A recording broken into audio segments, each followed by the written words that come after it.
Beliau adalah lulusan di Western Sydney University di Australia, Australia. Luar betul. biasa kampusnya, Pak Zen.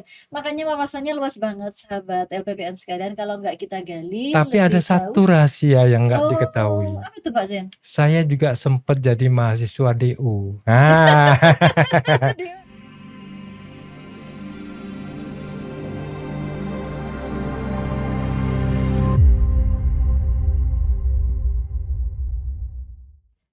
Assalamualaikum warahmatullahi wabarakatuh. Salam sejahtera teman-teman semuanya, sahabat LPPM di seluruh dunia. Seluruh dunia ngomongnya ya, pede aja kalau kita bisa diakses oleh orang di seluruh dunia.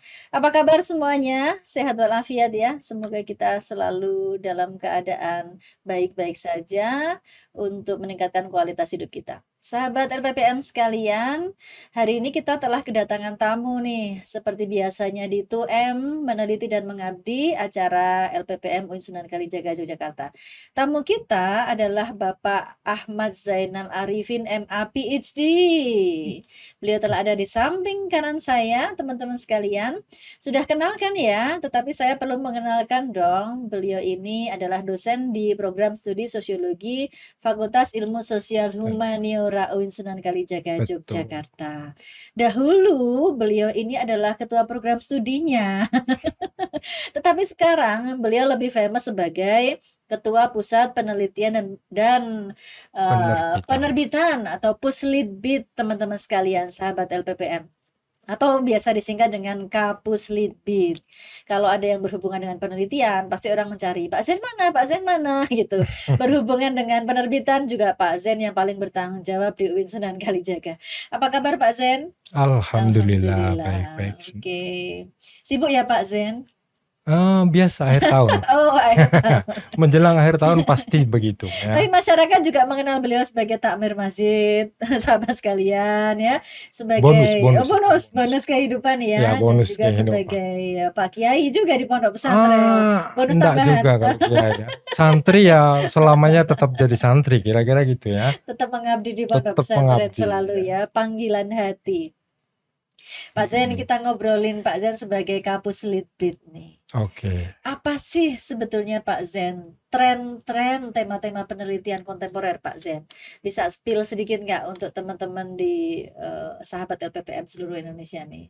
Oke, jadi untuk tema penelitian ya sebenarnya kalau kita di kampus kita Mm-mm. kan sudah ada pagar-pagarnya kira-kira gitu ya, Mm-mm. aturan-aturan yang Mm-mm. memang sudah ditetapkan ya baik Mm-mm. oleh Kementerian Agama Mm-mm. selaku induk dari UIN ya, Mm-mm. juga kita sendiri tentu juga punya tema-tema prioritas Oh, ya. oke. Nah, cuman yang uh, penting sebenarnya untuk teman-teman peneliti semua perhatikan Mm-mm. ya, ada kecenderungan Mm-mm. ya bahwa peneliti itu mengajukan proposal Mm-mm. penelitian Mm-mm. rata-rata terkait dengan lingkungannya sendiri. Oh, jadi neliti yang deket-deket dengan Neliti yang dirinya, dekat-dekat atau bahkan neliti dirinya sendiri neliti mungkin ya. dirinya sendiri ya. Nah, itu yang Mm. saya kira beberapa tahun terakhir ini cukup banyak yang melakukan itu. Oh, gitu. Saya kira saya juga melihat tren itu tidak hanya di lingkup dosen ya, terkait dengan penelitian Mm-mm. universitas, tapi Mm-mm. cukup banyak juga dilakukan oleh mahasiswa ketika Mahasiswa juga. mau bikin skripsi. Dan ini tidak hanya di UIN kan tren ini, Oh tapi di ya, luar ya di luar juga. juga ya, dan Iya. ini saya kira tantangan besar buat Mm-mm. kita. Ya. Tentu saja Pak Zen ini luas sekali wawasannya, sahabat LPPM sekalian. Tadi saya lupa memperkenalkan beliau ini S1-nya memang di sini, di UIN Sunan Kalijaga, Betul. Yogyakarta. Tapi juga beliau ini gila sekolah memang. S1 Waduh, juga di Universitas Gadjah Mada, itu S1-nya aja 2. S2-nya juga 2, teman-teman sekalian, S2 di UGM, Universitas Gadjah Mada juga, dan juga S2 di University of Northern Iowa, Iowa. Amerika ya, Amerika. Pak. Dan kemarin saya sempat diajak ke tempat S3-nya beliau. Beliau adalah lulusan di Western Sydney University di Australia. Australia. Luar biasa kampusnya, Pak Zen. Makanya wawasannya luas banget, sahabat LPPM sekalian. Kalau nggak kita gali Tapi ada lebih jauh. satu rahasia yang nggak Oh, diketahui. apa itu Pak Zen? Saya juga sempat jadi mahasiswa DU. Nah, Di mana tuh Pak Zen? karena saya pernah tercatat Heeh. sebagai mahasiswa S2 di IAIN. IAIN mana? Sunan Kalijaga. S2? Iya, Oh, belum selesai kemudian saya dapat beasiswa Fulbright untuk ke ke Amerika. Amerika. Oh, jadi Pak Zen ini Ya, S2-nya 3 sehingga ya? harusnya tidak. S2-nya 3 guys. Jadi UGM, IAIN Sunan Kalijaga. Waktu itu masih IAIN ya. Masih IAIN, masih. Kemudian di Amerika. Makanya saya bilang tadi Pak Zen ini gila sekolah. Kita memang tempatnya bertanya. Tren penelitian kontemporer sekarang ini seperti apa? Kita lanjut Pak Zen tadi. Kan banyak yang suka meneliti lingkungannya sendiri, dirinya sendiri. Itu gimana tuh sebetulnya untuk menjaga objektivitas atau Iya, ada jadi ragu-ragu? sebenarnya nggak ada masalah ya, karena Hmm. memang ya bisa dikatakan ada keuntungan yang bisa didapat ketika Hmm. kita meneliti ya Heeh. lingkungan yang ada di sekitar kita. Oh. Kita tentu Mm-mm. mungkin jauh lebih tahu, Mm-mm. tidak perlu untuk menginterpretasikan data, Hmm. gampang cari data dan Oh iya. seterusnya. Itu kan Mm-mm. iming-iming ya, Mm-mm. iming-iming yang memang Menggiurkan. menggiurkan ya. Jadi kira-kira kalau saya penelitian di Heeh. tempat saya mungkin nggak akan sulit ya. Oh. Tetapi kenyataannya Hmm. ya kalau kita lihat hasil-hasil penelitian Mm-mm. ya, termasuk di skripsi, Mm-mm. itu kebanyakan yang meneliti tentang dirinya sendiri itu ya hanya seputar mengungkapkan kebaikan. Oh. Ya kan?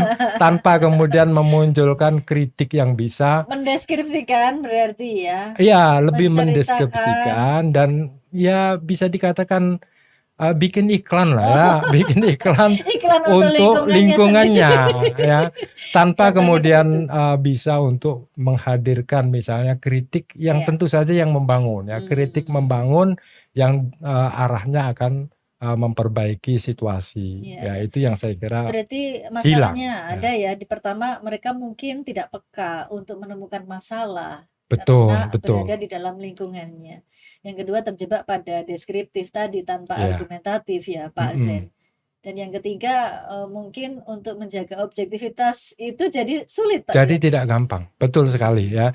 Dan satu yang saya kira juga banyak dilupakan Apa ya, tuh Pak Zen? godaan yang cukup besar ketika kita meneliti tempat kita sendiri, kita jadi males baca kajian pustaka. Oh gitu. Loh iya kan kita sudah tahu semua. Kita merasa tahu semua apa yang akan Jadi kita ahli teliti. ya, dari lahir sampai Lah sekarang iya, gitu. terus kan merasa ngapain saya baca penelitian orang. Udah tahu. Ya kan, padahal kalau nggak baca penelitian orang, bagaimana kita bisa tahu posisi penelitian kita? Akhirnya akumulasi ilmu tidak terjadi ya. Iya, termasuk bingung ketika ditanya novelty-mu apa. Nah, itu kan salah satu kata yang paling banyak ditakuti orang ya. Betul, Novelty. novelty-mu apa? Aduh, apa ya gitu. Iya, Karena itu tadi ternyata ada M-nya, males Pak. Iya, jadi itu Penyakit godaan saya kira. Jadi karena kita merasa tahu, maka ya buat apa baca? Buat apa Akhirnya baca? begitu yang muncul, itu godaan. Iya, Ya, saya iya, kira oke. yang Jadi sebetulnya nggak apa-apa ya, asal iya, kita kemudian menghilangkan berbagai macam godaan dan juga kebiasaan-kebiasaan buruk itu tadi ya Pak Zen ya. iya betul, betul. Kita akan bicara ini ya teman-teman, bagaimana tipsnya supaya kita tetap objektif, tetap bisa melihat masalah, tetap argumentatif gitu, Iya, tetap bisa mengakumulasi ilmu gitu, sehingga ada betul. gunanya novelty-nya bagi perkembangan ilmu yang akan datang. Mungkin setelah ini teman-teman sekalian bersama Pak Zen, Kapus Litbid kita di LPPM UIN Sunan Kalijaga, Yogyakarta.